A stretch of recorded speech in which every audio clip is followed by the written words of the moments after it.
Hasta acá hemos llegado. ¿Se acuerdan? La parte de forjado en laminado. Vimos el video de cómo cómo se fabrican los tornillos por forjado. Lo vimos el video, ¿verdad? Sí, sí. Ok. Dentro del proceso de forjado también tenemos forjado por estampado. O sea, ahí vamos a utilizar ya una especie de molde o una matriz, mejor dicho, donde vamos a conseguir formas definidas. No sé si lo hemos mencionado o se figura en algún lado, pero lo que vimos hasta ahora fueron casi todos casos de forja libre. ¿Qué quiere decir? Forjamos sin forma. Vamos forjando cilíndrico, vamos haciendo formas en particular, pero nada definido con una herramental que va a tener una sección determinada. Como vamos a ver ahora, en el caso de, por ejemplo, un cigüeñal. Les comenté los cigüeñales que transmiten potencia, pero en serio, hablamos ya de 200 caballos para arriba, suelen ser de acero forjado. Hoy en día la fundición, se han mejorado muchísimo las fundiciones nodulares, que un poco desafiando el concepto de fundición que no resiste impacto, hay fundiciones que hoy están siendo cada vez más utilizadas porque tienen cierta capacidad de absorber golpes. Si bien la fundición, al no tener fibra, es más frágil que el acero, hoy se consiguen con las fundiciones nodulares determinadas características que empiezan a acercarse al mínimo del acero. No lo reemplazan y no van a llegar tampoco. Pero son funcionales. Y fundir o hacer una pieza a partir de fundición suele ser más económica que el proceso de forjado. Pero, volviendo a este caso, para obtener la forma de un cigüeñal, ya arrancamos de una matriz, de una herramental, con la forma, y lo vamos a ir haciendo en varios pasos, porque la transformación o la modificación de una barra redonda a un cigüeñal demandaría demasiado esfuerzo que no lo podríamos hacer de un solo golpe. Piensen que a pesar de estar, ya estamos hablando de una forja en caliente, a pesar de estar cercano a los 1000 grados, todavía el material tiene mucha resistencia mecánica.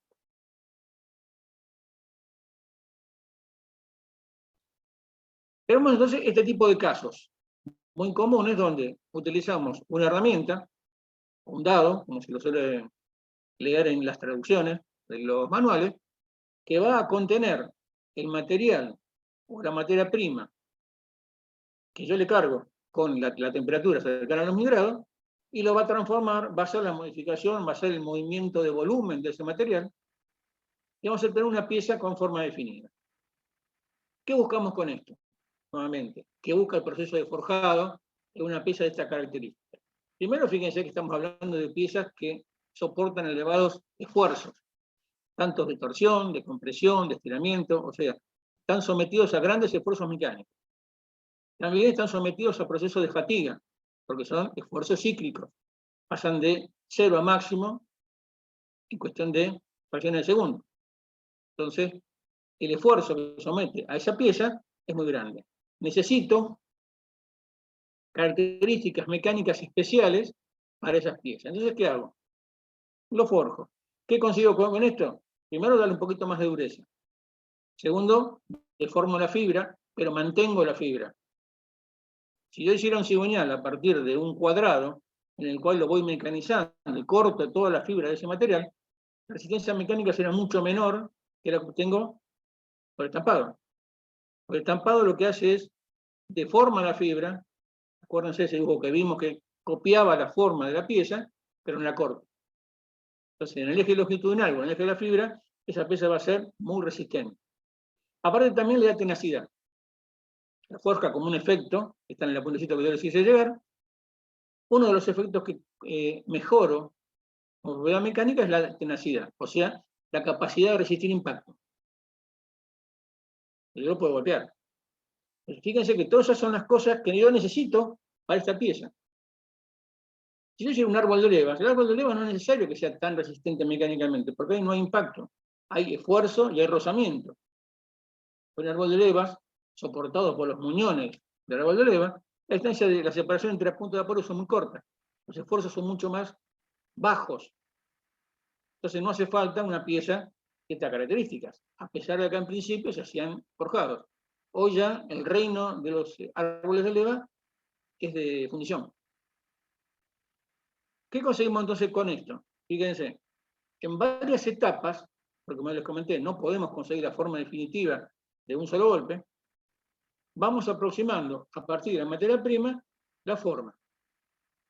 Y en general, el cierre de esa herramienta o ese dado, por ser una herramienta muy pesada y una herramienta que va a soportar grandes esfuerzos, suele tener un tipo de rebaba. O sea, el material, algo va a fluir, algo se va a ir de la pieza, se va a escapar, y después requiere un proceso o de rebarbado, en el mismo proceso, por un cortante, o dependiendo si es una rebaba fina y es una rebaba, digamos, escasa, se puede sacar a mano, o con una moladora, con una piedra.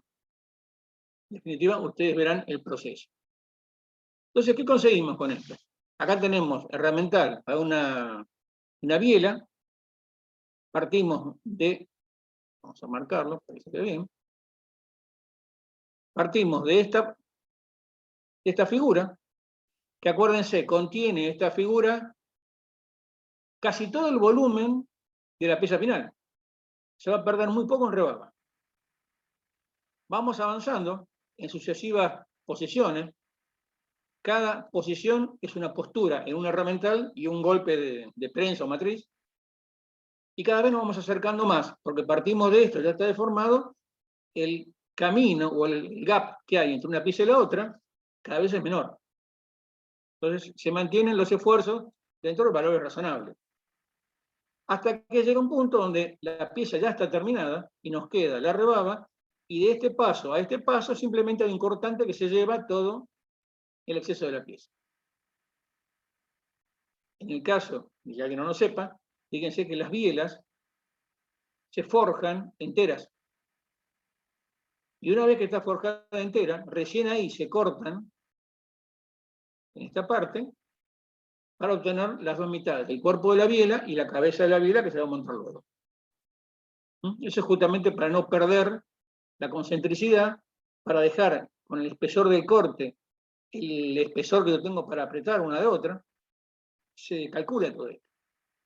Entonces el proceso es de esta manera, empiezo en la posición, voy saltando distintos herramientales que van aproximando cada vez más a la figura final. ¿Eso quedó claro?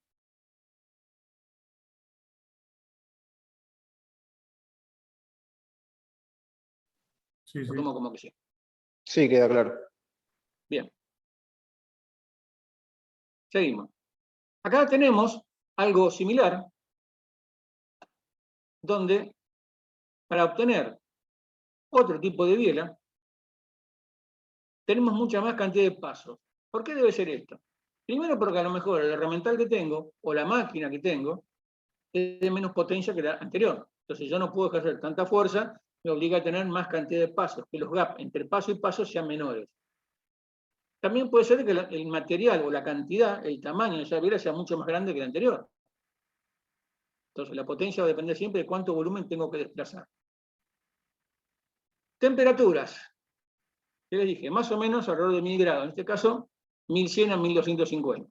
Para mí es un poquito más bajo. También se puede forjar el cobre. Hay aleaciones de cobre que se forjan y por supuesto tienen las mismas características mecánicas, es decir, aumentan su capacidad mecánica. Y el caso del magnesio, que es un material no tan maleable, no es un material que tenga demasiada fibra, si lo tiene, la temperatura es mucho más baja. También podemos hablar del aluminio, podemos hablar de un montón de materiales. Casi todos los materiales tienen capacidad de forjarse, menos la fundición.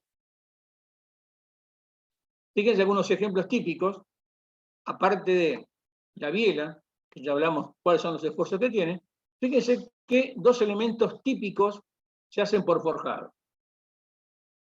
Un gancho de un maracate, de un puente grúa, donde tenemos, la forma es totalmente abierta, o sea, la sección resistente del gancho está acá, ¿sí? Entonces, esta sección tiene que soportar toda la carga que tiene el gancho, y en el caso de un cáncamo, Ustedes lo pueden ver en muchos talleres, que es una chapa o una tuerca o un bulón soldado con una arandela arriba. Eso para levantar poco peso. Cuando hablamos de un cáncamo en serio, que vamos a mover peso en serio, son piezas forjadas. Porque tanto la rosca, que es forjada, como el cuerpo, van a tener que levantar carga. Estas son las piezas típicas que podemos encontrar como uso de la forja. Esto se podría hacer de chapa, se puede hacer de chapa, sí. Lo más probable, que esto si lo viéramos de frente de una sección bombé, si yo hiciera un gancho con chapa, lo más probable es que este gancho se deforme, se alabe, se abre y se rompa. De esta manera, la forma que tiene el gancho y la sección, justamente lo que provoca es que ese gancho no se deforme, que se mantenga entero en el momento de izaje de la carga. Con el cáncamo pasa lo mismo. La chapa es muy útil, es muy fácil de manejar, sirve, pero no tiene la capacidad de mantenerse rígida, porque tiene una sección plana y esto tiene una sección redonda. Eso es resistencia de material.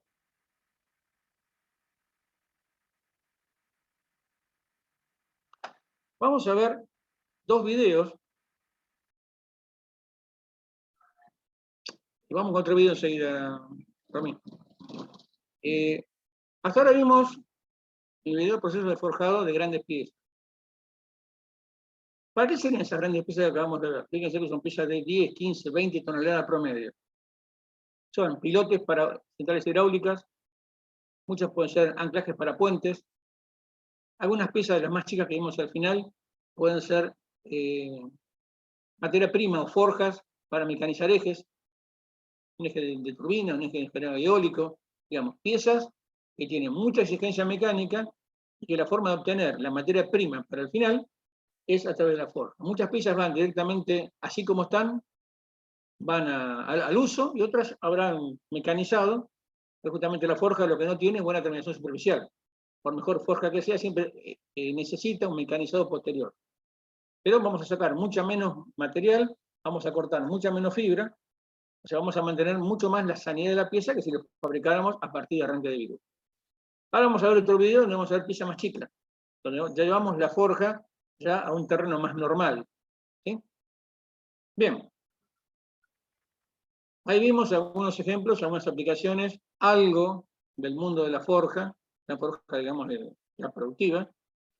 Vimos el forjado libre de grandes piezas, vimos el forjado con herramientales, vimos el forjado de pequeñas piezas ya con herramientales cerrados, donde colocábamos un cubito y obtenemos una pieza totalmente distinta, simplemente se reacomodó el volumen. Con eso es el mundo de la forja. ¿Alguna duda del tema con lo de forjado? ¿Algo que quiera comentar?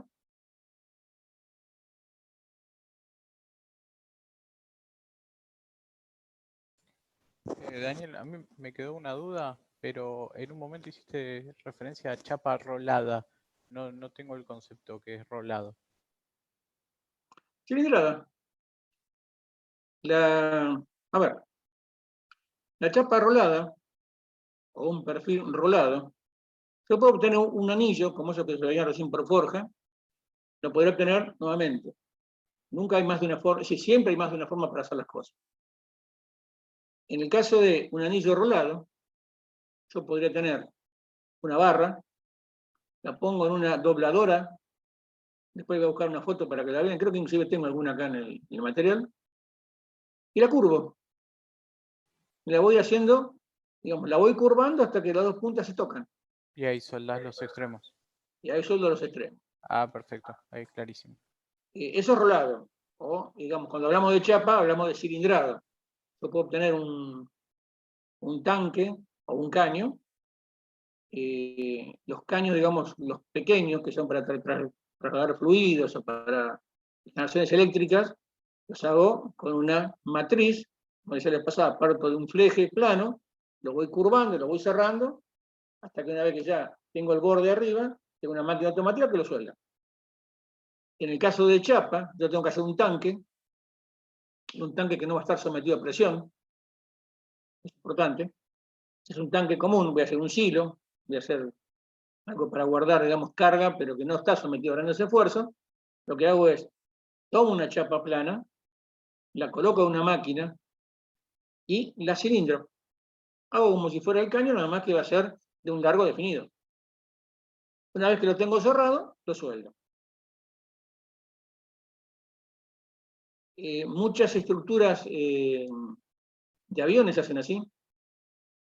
Muchas estructuras del casco de un barco también se hacen enrolados, no cerradas completas, pero sí le doy la forma. Es para grandes piezas, pero más que nada el gran uso del rolado en chapa es para hacer tanques. Creo que tengo una foto y si no la buscamos y para la próxima clase les prometo traer algo para que les quede claro el concepto. Perfecto, gracias. Bueno, el video se adelantó un poquito, el tema de las herramientas cerradas, las herramientas justamente cómo funcionan. Este sería un caso de los que vimos, donde yo coloco una pieza con el volumen de la pieza final, a los 1000 grados que corresponden, bajo el herramental, el material fluye, se acomodan todos los recovecos, y obtengo una pieza definitiva. ¿Sí? El material de estos herramentales suele ser un acero de alta calidad, tratado térmicamente. En general suelen estar nitrurados, o sea, tienen una capa endurecida con nitrógeno, que le da una gran resistencia al desgaste, resistencia a la temperatura, pero el cuerpo suele ser un cuerpo que está bonificado. Quiere decir que es un cuerpo tenaz. Acá necesito que sea tenaz porque va a soportar impacto, muchos esfuerzos, pero que la parte en contacto con alta temperatura y que la que va a deformar sea resistente al desgaste. Si no, esa herramienta se me deforma enseguida y ya empieza a perder justamente la forma definida. ¿Qué es lo que ocurre con muchas piezas de forja? La forja lo que tiene es que los herramientales son caros, las máquinas son caras, y por eso la forja es un proceso que necesita alta producción. O sea, necesita mucho volumen para justificar el costo. En algunos casos, cuando no hay otra forma de hacerlo, porque el requerimiento técnico necesita alguna característica mecánica, lo hacemos por forja libre o aproximamos. Pero para hacer forja, digamos, un engranaje, hace falta fabricar muchos engranajes para amortizar todo el herramental necesario. Con esto ya damos por terminada, por lo menos, la introducción a forja. Les digo, cada proceso de esto tiene infinidad de variantes, infinidad de posibilidades. Al que le interese alguno, hay muchísima información, yo los puedo ayudar. Y si no, hay mucha información y muy buena de cada proceso que les puede interesar. Si alguien trabaja en algún aspecto de esto, puede ahondar mucho más en esto. Vamos a pasar a otro proceso industrial distinto, donde vamos a obtener un producto distinto. Pasamos de obtener piezas discretas, grandes, chicas, con formas complejas, pero piezas discretas, o sea, piezas unitarias. Vamos a otro proceso que lo que me va a permitir obtener son piezas largas, piezas esbeltas, con formas complejas, piezas macizas o piezas huecas. Fíjense que ahora el requerimiento es totalmente distinto. Lo que quiero obtener del proceso no tiene nada que ver con lo que quería obtener en el proceso anterior. Y aparece el proceso industrial de extrusión. La extrusión consiste de una simplificación conceptual en hacer pasar una materia prima por la fuerza a través de una herramienta que le va a definir una forma. Se trata de empujar esa materia prima, con algunas consideraciones y algunas condiciones, forzándola a que pase por una forma definida y entonces copie su forma definida. ¿Qué es lo que me permite? A partir de, nuevamente, no retirar material, simplemente modificar el volumen y la forma y hacer que fluya el material, conseguir formas complejas. Y acá tenemos algunos ejemplos. Más que nada, estos son ejemplos de extrusión de aluminio, que es uno de los más utilizados como proceso de extrusión, pero vamos a ver que se pueden extrudar muchas cosas, inclusive las que usamos todos los días. Este es el concepto, esta es la parte, digamos, de la idea. Yo tengo una prensa, la cual voy a comprimir un tocho de material El material puede ser acero, puede ser aluminio, puede ser cobre, puede ser, casi todo se puede extrudar. Y lo voy a hacer pasar a la fuerza a través de un herramental, que puede ser único o puede tener varias etapas. En definitiva, lo que voy a conseguir es un perfil con una forma definida a partir de modificar el volumen de esto. Por supuesto, si acá tengo una cantidad de kilos, acá voy a obtener perfil por el equivalente a esa cantidad de kilos. Si este proceso me permite obtener piezas de gran longitud, y vamos a ver después por qué, con una forma determinada, que no la podría conseguir a través de arranque de viruta. Pues si yo partiera de un perfil cuadrado para obtener esta forma, tendría que retirar mucha cantidad de material, tendría que tener mucha energía, mucho consumo de herramientas, y aparte no tendría la longitud de las piezas que obtengo de esta manera. ¿Qué podemos extrudar? Como grandes ejemplos o como grandes familias. Primero, acero. El acero se puede extrudar, por supuesto. Los esfuerzos para extrudar acero son muy grandes, muy considerables. Entonces, no es tan común utilizarlo, si bien se puede hacer. Tiene que estar a muy alta temperatura, las máquinas son extremadamente potentes, el proceso es extremadamente, ¿cómo decirlo? No quiero ser bruto, pero es más o menos así. ¿Qué obtengo? Calidades superficiales, acuérdense que todo lo que es alta temperatura, la calidad superficial no va a ser buena, las dimensiones no van a ser precisas, pero me permite mantener la propiedad mecánica justamente de, como yo lo deformo plásticamente a alta temperatura, voy a obtener una calidad superficial mejor, voy a tener un afino de grano, la temperatura hace que el afino pueda deformar el grano después se va a reconformar por la temperatura existente, o sea, mantengo propiedades mecánicas y consigo una forma definida. Procesos de extrudado también aparecen en polímeros, mal llamados plásticos. Todo lo que sea, por ejemplo, para dar un ejemplo de la vida diaria, las cañerías, las mangueras, todo lo que sea la parte cloacal, pero no los caños fibrocemento, ya se están dejando de usar, sino los caños plásticos para la cloaca, digamos, todo lo que sea el interconectado urbano, se consigue a partir de la extrusión de polímeros. Vamos a ver videos donde se ve justamente cómo funciona, cómo hacemos un caño corrugado, que usamos para poner en la pared para pasar cables, bueno, cómo se fabrica un caño corrugado, cómo se fabrica un caño de conducción de agua, ya últimamente se está utilizando también para conducción de gas. Todo ese tipo de elementos, esos son lo que obtenemos, se están haciendo a partir de extrusiones de distinto tipo. Pero el proceso es siempre el mismo, es hacer pasar por la fuerza, a través de una herramienta con una forma determinada, materia prima. Otro aspecto que este es menos conocido quizás, los ladrillos cerámicos, los famosos ladrillos huecos, se hacen por extrusión. Hay una máquina que tiene un tornillo, que ahí ya no hay un pistón, sino que es un tornillo sin fin, que va empujando una masa de barro crudo, o sea, es barro, conformado por, digamos, greda,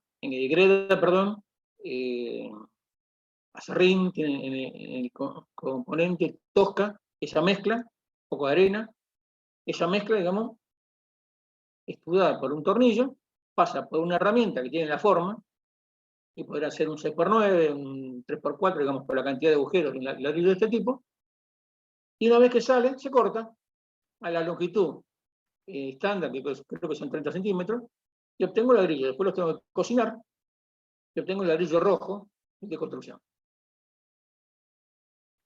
Otro elemento, perdón, hacia adelante, otro elemento que extrudamos, que este es mucho más mundano, mucho más de todos los días, son los alimentos. Por extrusión se hacen muchísimas cosas. En este caso estamos hablando, por ejemplo, de fideos. Pero si quieren podemos hablar de ciertas comidas, ¿no? Y más que nada el alimento para mascotas, salvo los que tengan forma en particular, lo que son un choricito cortado en cubitos se extruda, un chorizo de ese compuesto que forma la comida para el animal, y se corta con una cuchilla giratoria, que va cortando de manera continua, y va haciendo los trocitos. Todo lo que sea la peletización de polímeros como insumo para una extrusora, una inyectora, también se hace a través de extrudar el polímero en un gran choricito, si quieren, y lo vamos cortando, y así formamos los pellets que después van a alimentar un equipo conformado de polímero. Hay también videos sobre este tipo de cosas, digamos, todas las pastas se hacen así. El jabón de tocador o el jabón cualquiera, se hace de esta manera, se extruda, se hace la masa, pasa por un tornillo sin fin, fuerza a esa masa de jabón a pasar por un herramental muy similar al de los fideos, nada más que va a tener una forma en particular, va a salir un rectángulo, un cuadrado de sección, y ese cuadrado va avanzando hasta que llega a una máquina estampadora que va estampando, y ahí obtenemos la forma del jabón, que puede ser el jabón de lavar, que puede ser el jabón de tocador, el jabón de limpieza de manos, etc. Y finalmente, bueno, el ejemplo más clásico de extrudado, que es la churrera. En definitiva, todo tiene el concepto de la churrera, técnicamente hablando. En ciencias vimos extrusión aplicado a polímeros, ahí donde vimos un proceso completo, digamos. Y se puede ver como ¿De qué producto? ¿De qué tipo? un polímero era.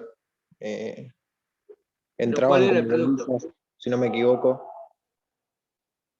Fabricaron, me parece que eran barras plásticas, tipo, sí, caños, me parece, si no me equivoco, producto final. Bueno, vamos a ver los procesos de polímero, de conformado, vamos a ver a todos, y dentro de todos los que hay vamos a hablar de extrusión. Realmente la extrusión tiene mucho mercado, hay mucho producto que se extruda en polímero. Eran tubos para agua con una extrusora de tornillo, lo que habíamos visto en el video.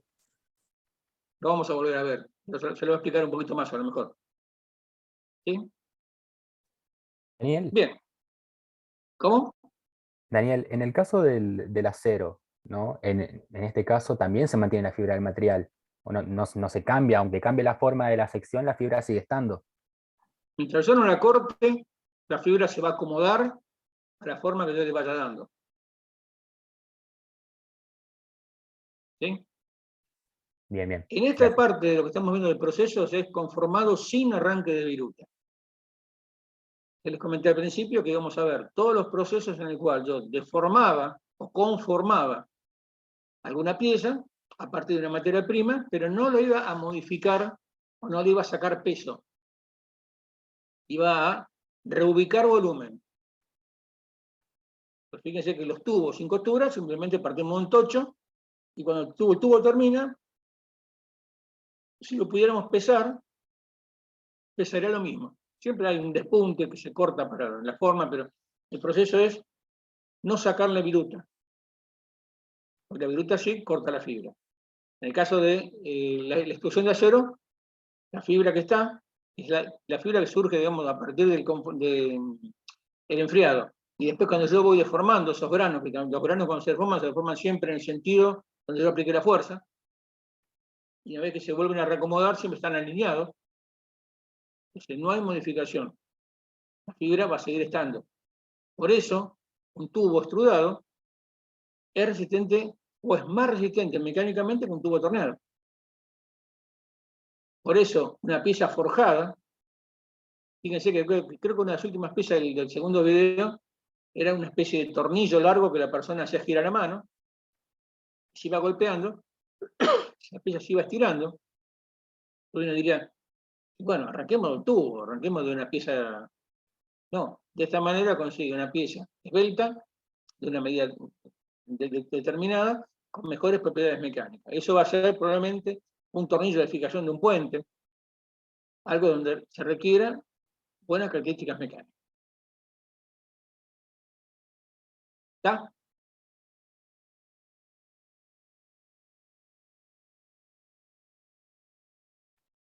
¿Satisfecha la pregunta? O... Sí, sí, de 10, se entendió. Bárbaro. Entonces, ahora vamos a hablar dentro del proceso de extrusión, en particular del aluminio. ¿Y por qué el aluminio? Primero porque los mayores procesos, mejor dicho, la mayor cantidad de producto extrudado, en general suelen ser piezas de aluminio. Donde también podemos tener una gran cantidad de no ferrosos, pero el que se destaca por todos los usos que tiene es el aluminio. Y tenemos algunos datos de aluminio para posicionarnos un poquito para ver dónde estamos parados. Primero, es el tercer elemento más común que hay sobre la Tierra. Y parte de la bauxita. La bauxita es la materia prima para fabricar aluminio. O sea que es un producto que tenemos una gran cantidad a nivel planeta. Aparte de sus características, la más notable es el peso.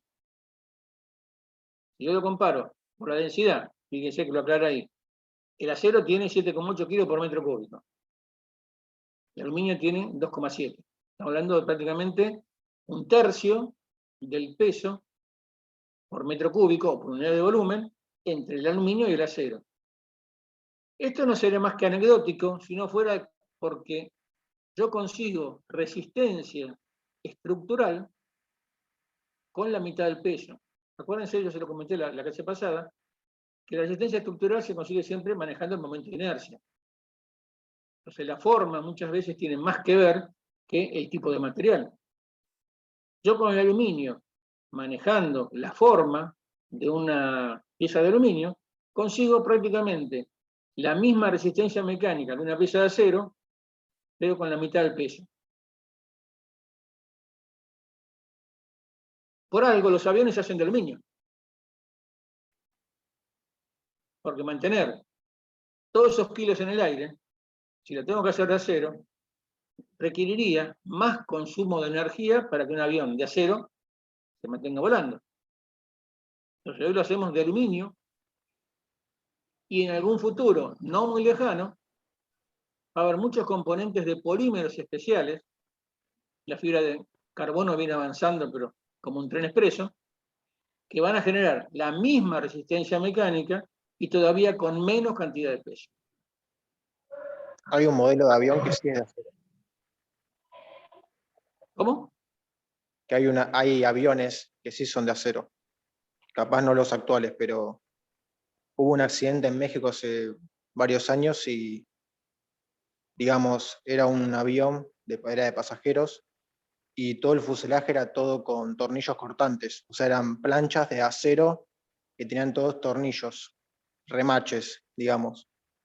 Y por un tema de fatiga, no sé qué es bien que sucedió, voló un pedazo de eso y hizo que el avión, bueno, termine estrellándose, ¿no? Pierda sustentación y se estrella. Pero hay fuselajes de acero. Sí. También hay autos de carrera de acero, y después pasaron a componentes de aluminio, y hoy son de fibra de carbono. Cuando hablamos de que los materiales modernos vienen avanzando, a veces los costos hacen que yo me convendría utilizar un elemento mucho más liviano, estructuralmente igual de resistente, pero los costos no me dan. Si yo quisiera fabricar un colectivo, y sí, las estructuras de los colectivos son de aluminio, pero el chasis sigue siendo de acero. ¿Por qué? Porque hacerlo de aluminio me implicaría quizás un costo más alto, donde no lo recuperaría. Entonces, la aplicación de los materiales modernos, como siempre, empieza por la tecnología aeroespacial, después se va desgranando en todos los usos comunes. Hoy vamos a ver que los polímeros, por ejemplo, vienen ganando muchísimo espacio, vienen empujando prácticamente a todo lo que es el acero en la parte de fabricación de piezas que no requieren resistencia al desgaste. Todo lo que son engranajes de las impresoras y cosas así, que en realidad son movimientos, se han reemplazado todos los engranajes que antiguamente eran de acero, hoy son todos de polímero.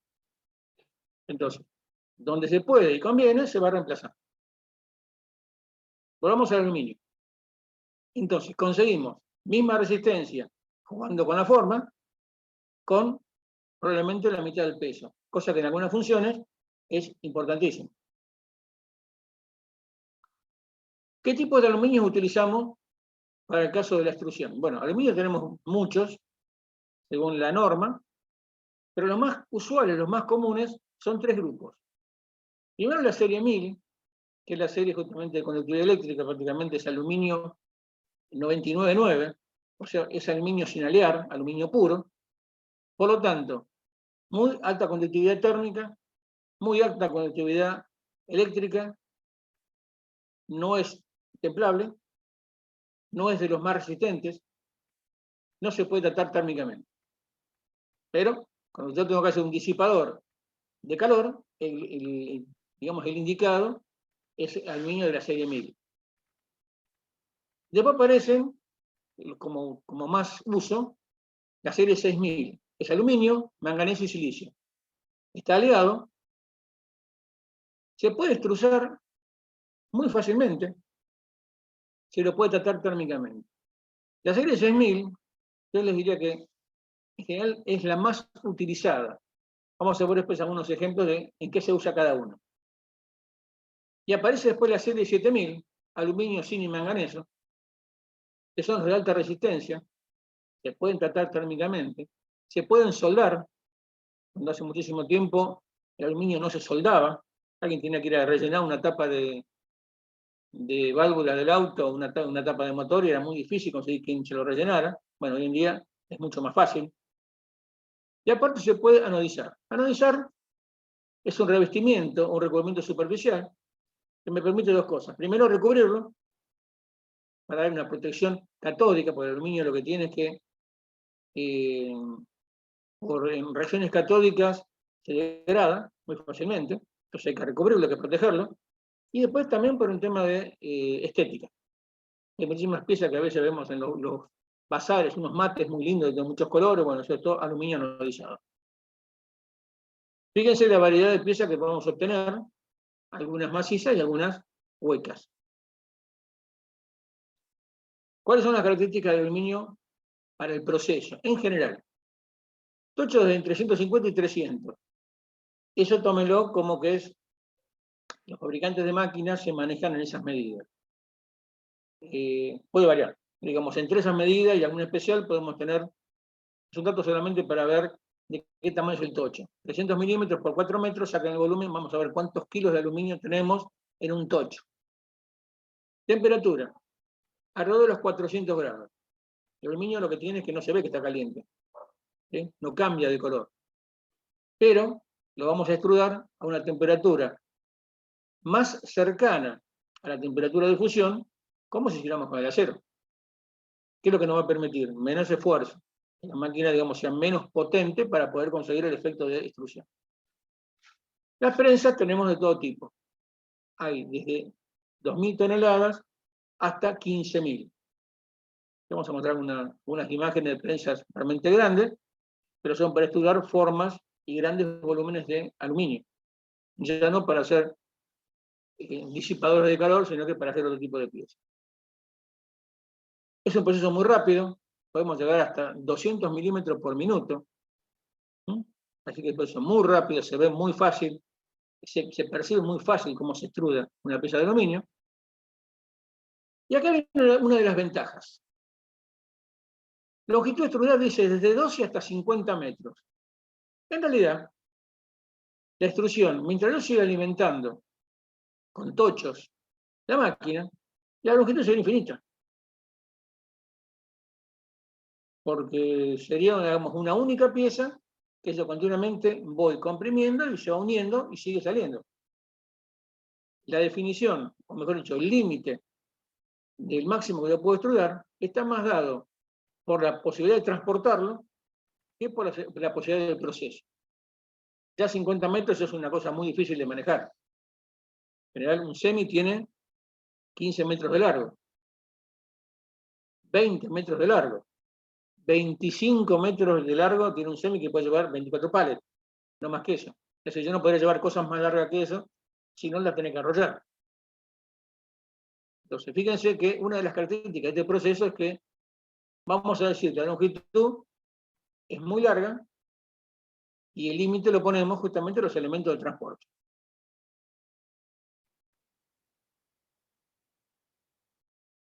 ¿Cómo son las herramientas? ¿Cómo es el proceso? Es decir, ¿cómo yo obtengo una pieza hueca? ¿No? Porque es un poco de magia todo esto. Uno mira la pieza y dice, ¿y esto cómo se consiguió? Una de las ventajas que tiene el aluminio justamente es que es muy dúctil, entonces se puede deformar y volver a unir. Lo que ocurre con esta herramental, el material avanza de izquierda a derecha, es un tocho macizo, cuando lo fuerza a pasar por el primer herramental, esto se va a abrir en 4 partes. Fíjense que tiene una zona maciza en el medio, la pieza siempre es el negativo de esto, es lo que rellena esto. Por lo tanto, va a tener un agujero, un hueco, que corresponde a esta parte maciza. Y después, cuando pasa a la próxima etapa, se cierra nuevamente. Entonces conseguimos que el material tenga esta forma, hueca, cerrada, y uno no se explicaría cómo está hecha, o estas formas huecas cerradas. Lo demás, como es abierto, bueno, yo tengo justamente estas partes. Bueno, entre estos dos herramientales consiguen, sumados, el efecto de piezas huecas cerradas.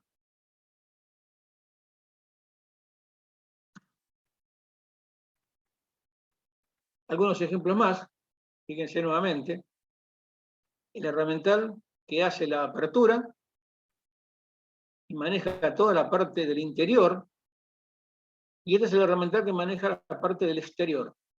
Entonces, en combinación, conseguimos una pieza de estas características. A la derecha tenemos una imagen similar, una pieza abierta, la pieza C, estas son más sencillas, de una forma compleja, que pasa por este herramental y toma esta forma. Es el churro. El churro tiene rayita porque la salida de la churrera tiene rayita. Y sale el negativo. Acá nuevamente, una pieza compleja, y un herramental complejo también. ¿Cuál es el proceso? ¿Cómo se procede para la extrusión de aluminio? Primero, como ya dijimos, vamos a calentar el tocho. El tocho lo calentamos alrededor de 400, 500 grados, dependiendo el tipo de aluminio que sea, dependiendo la potencia de la máquina que tenga.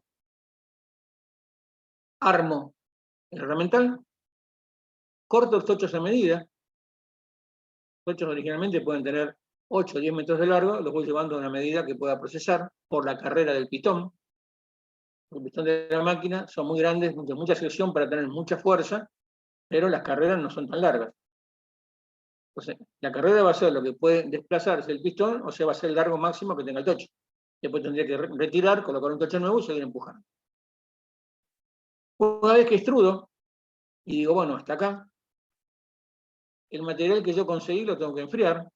Vamos a ver en las fotos, acá abajo se ve que son galpones muy largos, porque justamente la longitud de los tochos, dijimos que pueden ser hasta 50 metros. Entonces van sobre una cama de rodillos, yo voy extrudando, se va apoyando, y después se va enfriando. Como todo material que se procesó caliente y después se enfría, va a tener deformaciones. Y más es un producto muy esbelto, como en el caso de un perfil. Entonces, como proceso posterior, una vez que ya se enfrió, lo tengo que estirar y enderezar. ¿Qué quiere decir? Tomo el perfil de los extremos, lo tiro y le hago un twist justamente para que se acomode. Con eso alcanzaría para tener un perfil derecho. Y después puedo hacer o no, a requerimiento del cliente, un recocido o un envejecido, porque como esto es una deformación plástica, yo después puedo decir, bueno, ahora quiero ablandarlo para mecanizarlo después, para evitar justamente el efecto de agrietamiento, el efecto de que por el tratamiento lo relajo, lo ablando, para después poder doblarlo, si quisiera dar alguna forma en particular.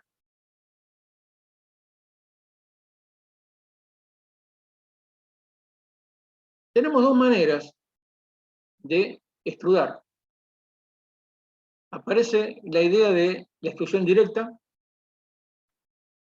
la idea de extrusión indirecta y la de impacto. La de impacto en realidad es una directa, pero en lugar de estar comprimido hidráulicamente, se hace por impacto, o sea, por un martinete o por un pistón. ¿Cuál es la diferencia entre cada una? Acá tenemos una idea. La extrusión directa, yo tengo el tocho de material, tengo la herramienta. Este es el tocho de aluminio. Esto que está acá es la herramienta, o sea, lo que va a tener la forma. Y este es el pistón. Yo empujo para aquel lado, el material lo obligo a fluir a través de la forma de la herramienta y sale en aquel lado, para aquel lado. Extrusión directa. La indirecta es una variante en el cual este es el tocho, esto que está acá hueco es el pistón, es hueco, y el herramental, que lo vemos acá, está contenido en el pistón. Entonces, cuando yo empujo con ese pistón hacia adelante, el material fluye a contrasentido de como yo lo voy empujando. Acá el émbolo va hacia allá y el material va hacia allá, mismo sentido. Acá el émbolo va para este lado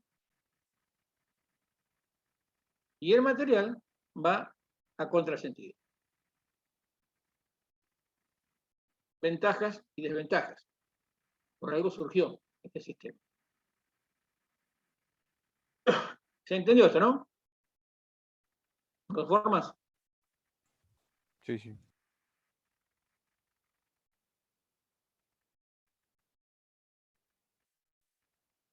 El directo, como les decía, el pistón avanza en un sentido, el material avanza en el mismo. Tenemos el contenedor o el recipiente. Esta es la matriz, ¿está acá? Y este es un soporte. Cuando yo empujo, lo tengo que contener de alguna manera. Lo que vamos a conseguir acá es cuando yo venga empujando, que va a quedar, creo que hay una foto mejor, que está un poquito más adelante. Voy a volver para atrás.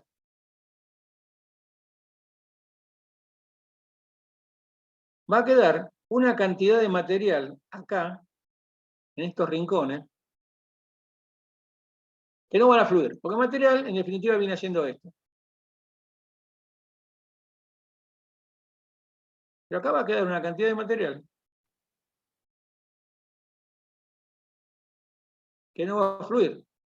Pero cuando este frente llegue por acá, el material tendría que fluir prácticamente así. Bueno, eso no va a ocurrir. Requeriría mucha energía para que eso ocurra, para que el material fluya perpendicular al sentido de avance del pistón. Entonces queda un residual en esta zona que no lo puedo aprovechar.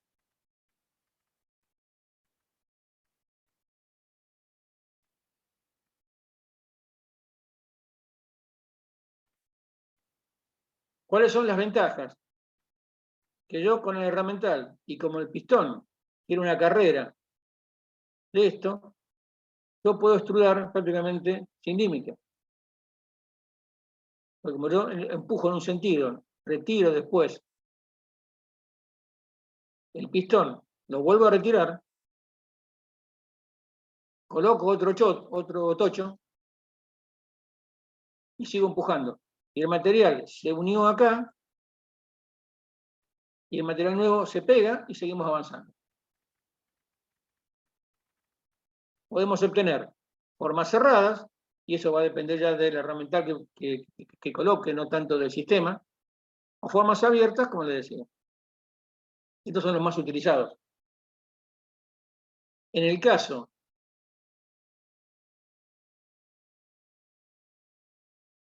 acá tenemos un ejemplo, es un herramental, una barra, y acá tenemos la mesa de salida de la extrusora, donde vamos depositando esos 25, 30 metros o 50 metros de perfil. ¿Sí? Bueno, no quería avanzar tanto. Vamos a ver un video del proceso, así se entiende un poco mejor. Creo que el video ha sido mucho más explícito que lo que fui yo, si bien dijimos casi lo mismo. Pero está bueno justamente que este video explica el proceso con mucho nivel de detalle, lo que nos permite entender para qué lo podemos utilizar, para qué sirve en realidad y qué podemos obtener de este proceso. Ahora vamos a ver algunas imágenes, algunas fotos de la realidad, de cuáles son los productos típicos y cuáles son los detalles que a lo mejor no hemos visto en el video. Lo que tenemos en la izquierda es herramental con un trozo de aluminio que quedó. Este es el herramental que hablaba en el video, de que se coloca en el frente como salida del proceso de extrusión y por el cual vamos a hacer pasar a presión el producto. Acá tenemos una secuencia completa de un uso, que es en la empuñadura de un arma de fuego. Este es el herramental. Esto es en la planta de Alcoa, que está en Brasil, San Pablo. Tenemos el herramental con la forma del perfil que fue utilizado. Generalmente se deja el perfil como para ver el resultado de la última corrida, porque como los herramentales se van gastando, ya les comenté que se nitruran los herramentales justamente para darle más resistencia al desgaste, pero igual se van gastando. Digamos, la fuerza de abrasión que tiene el aluminio a temperatura y la presión va generando un desgaste en la herramienta. Y se va deformando, ¿no? Podemos empezar a obtener una pieza cada vez más grande y con una forma distinta. En el caso, por ejemplo, de cuando se extrudan los ladrillos, yo le dije que en lugar de tener un pistón, lo que tiene es un tornillo sin fin. El barro que va a conformar los ladrillos es tremendamente abrasivo. Se come toda la máquina. Entonces, en lugar de tener nitrudado, lo que se pone en el tornillo sin fin y en toda la zona de la cámara, donde se va a generar justamente la alta presión, se colocan placas de cromo. O sea, placas de acero cromadas con capas de cromo de 1 o 2 milímetros, que son las únicas que resisten la cantidad de horas de la abrasión de ese barro que está circulando a alta presión. Les puedo garantizar que después de una cantidad de horas uno lo desarma y se encuentra que las placas se han comido, se han desgastado de una manera que es increíble. Bueno, es la acción de la abrasión, tanto de arena como de los componentes de la tierra, en el proceso justamente de extrusión. Acá entonces vemos el herramental. Del herramental el producto obtenido es esto. Son perfiles con la forma de la empuñadura de un arma de fuego. Son perfiles de 10-12 metros de largo. Entonces, se van sacando muestras de esto. Esta empresa tiene justamente patrones, y como decía también en el video, cortan un perfil, lo solapan con el sólido que tienen por Inventor y verifican dónde tienen que tocar y ajustar. Porque cuando el molde se va gastando, hay que o rellenarlo o hacer un molde nuevo. Pero como decía también al principio, cuando el molde es nuevo, la primera corrida es para verificar que el producto sea lo que estamos pidiendo. Entonces, si hay que hacer algún ajuste, se hace. Y con el desgaste también se va haciendo lo mismo. Una vez obtenido, digamos, el perfil que está conforme, se van cortando los bifes con el espesor que va a tener la empuñadura final, y una vez que esta es la empuñadura, digamos, es una unidad que se va a mecanizar, se coloca en un centro mecanizado, se le hacen primero que nada los agujeros de localización en los dispositivos de la máquina de control numérico, de la realizadora, sería algo así, que son los agujeros de localización, y después con el mecanizado llegamos a esta forma, que sería la pieza final. Después de aquí va el tratamiento térmico, tratamiento superficial, que es anodizado, y alarmado. Habíamos visto la extrusión directa, que era la que aclara que es la de mayor producción, la más común, porque tienen productos más normales. Aparece también como medio la extrusión indirecta. Yo les comenté que el producto, este es el pistón,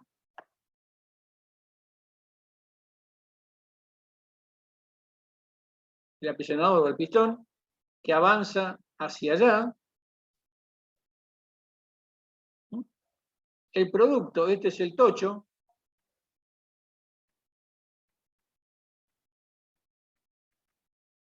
Y como el pistón genera una presión sobre el producto y la única salida que tiene es a través del herramental, que es este dado que está acá, comienza a fluir de esta manera.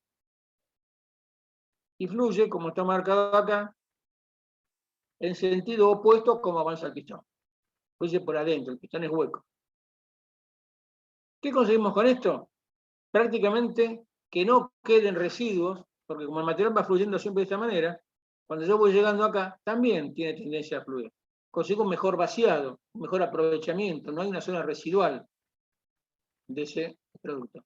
Y aparte, justamente, los esfuerzos, por no tener esa zona residual, son menores para evacuar todo el material que está dentro de la recámara, comparado con el caso de la extrusión directa.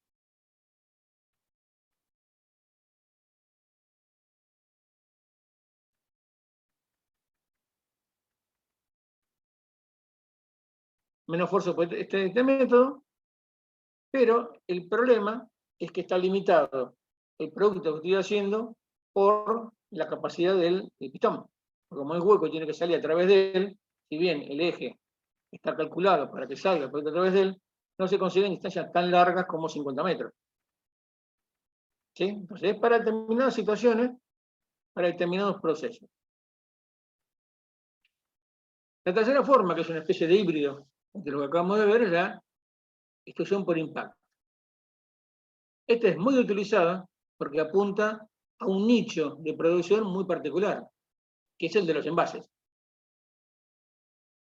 Entonces, tenemos un trozo de metal, aluminio, es cierto que está acá. Tenemos un émbolo que va a bajar con violencia, o sea, va a bajar a mucha velocidad, y va a hacer que el metal que está acá en el fondo fluya por los costados hacia arriba. Hay un huelgo entre la cabeza de este pistón y el molde. Ese huelgo va a hacer justamente el espesor del envase, que puede ser de unas décimas. Entonces, cuando el pistón baja con velocidad, hace que el material fluya hacia arriba y forma justamente el cuerpo del envase. Tenemos una variante, que es que por la forma del herramental, esto en lugar de fluir hacia arriba, fluye hacia abajo. Entonces eso, digamos, es lo mismo, nada más que orientado a que fluya hacia abajo. Y después tenemos una variante mixta, que parte del material va hacia arriba y parte del material fluye hacia abajo. Eso para conseguir ya formas técnicas muy particulares. El de los envases es este.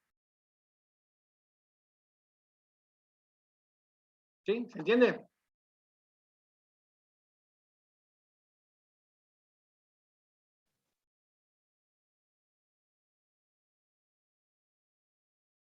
Ok.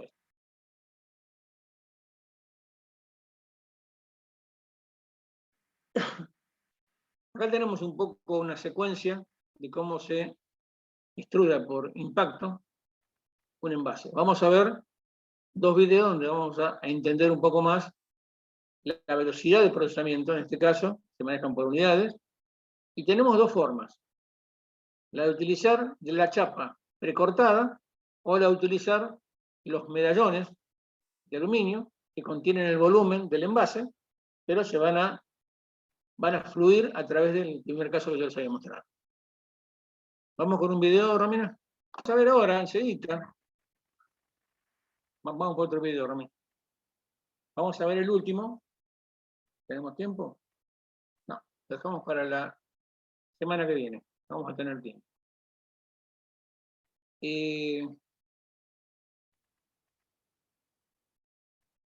¿Cómo fue el tema de lo que vimos hoy? La finalización de la forja y hablar de lo que es extrusión. Pasamos de un proceso de un tipo a un proceso distinto. Fíjense cómo hay tantos procesos como necesidades y vamos recorriendo un poco todo lo que habíamos comentado sobre las deformaciones sin arranque de virus. ¿Se entendió el resto de forjas? ¿Se entendió lo de extrusión? Daniel, a mí me queda la duda por qué, digamos, en el aluminio haría falta nitrurar. ¿No podrías hacer otro tratamiento termoquímico más económico logrando propiedades mecánicas similares? El nitrurado es un tratamiento superficial de baja temperatura que no genera deformaciones en las ornamentales. Realmente se hace a 600 grados, 700 grados. O sea, tiene muchas ventajas desde el punto de vista de recubrimiento y tiene ventajas desde el punto de vista de que yo puedo terminar una ornamental. A ver, vamos a analizar un poco las cosas. Cuando yo tengo que mecanizar, y ahora sí, por arranque de viruta, necesitaría que el material sea lo más blando posible, justamente para tener menos potencia en juego, es decir, menos inconvenientes desde el punto de vista mecanizado, por trabajar de una manera más sencilla. Entonces, a mí me conviene generar una forma con el material en blando, después tratar, y ustedes saben, por lo que han visto, que cuando yo hago un tratamiento térmico, dependiendo cuál sea, y dependiendo qué temperatura alcance ese tratamiento térmico, van a aparecer las deformaciones. Entonces, si ustedes tienen un aro o una forma muy precisa, hablamos de que la forma precisa puede estar tolerada a la centésima, y lo llevan a 1000 grados, como para hacer un tratamiento térmico distinto, un temple, por ejemplo, lo más probable es que esa forma se deforme, y después tengamos que rehacer todo el ornamental, o si se deformó demasiado, quizás ya no me sirva, y esa pieza se scrap. El nitrurado es una variante de tratamiento superficial, porque digo, pues es de baja temperatura, en el cual yo puedo prácticamente terminar toda la forma final de ese herramental, lo mando a nitrurar y no voy a tener deformaciones significativas. Quizás en algún sector que sea muy fino, donde la temperatura lo pueda llegar a deformar, pero en general el nitrurado es un tratamiento bastante amigable con el mecanizado. Entonces hay algún ajuste, pero más que nada de dimensión final. Si yo trato y lo templo, cualquier modificación que haga, en supuesto caso de que se haya modificado poco y lo pueda manejar, lo voy a tener que hacer después con elementos rectificadora, con piedras de diamante, un montón de herramientales, digamos, más complejos, y voy a tener que modificar quizás más. De esta manera lo protejo de esta forma. Le comentaba, la extrusión, por ejemplo, de los ladrillos, se hace con placas de acero cromadas. Directamente, porque la erosión, mejor dicho, la erosión, el desgaste producido por ese barro es tan grande que si no lo hago cromado, no tengo manera, ni siquiera placas templadas sirven. Porque se come el material, les puedo asegurar que se come el material. Cada caso va a requerir de una protección, o de una forma de tratarlo, de protegerlo. Yo puedo jugar siempre con el material, para ver qué tratamiento puedo hacer. Yo puedo tener una placa de 1045, la caliento con el soplete, la templo, y bueno, y funciona. O podré trabajar con materiales que sean de alta templabilidad, en el cual van a tomar durezas de arriba de los 55 grados C. Pero ojo, las formas complejas, cuando yo subo la temperatura, se deforman. ¿Está, Leandro? Sí, sí, yo lo que tenía entendido, digamos, es siempre que puedas, carburá, pero si necesitas un buen acabado superficial, un buen acabado, nitrurá. Por ahí viene de la mano eso con el mecanizado. Es que el buen acabado lo vas a conseguir antes. Es decir, vas a tener que trabajarlo. El buen acabado lo vas a conseguir previamente, y el nitrurado no deforma. ¿Sí? Sí, sí, perfecto. Bien. ¿Alguna otra duda, alguna otra pregunta? Bien la pregunta, Leandro.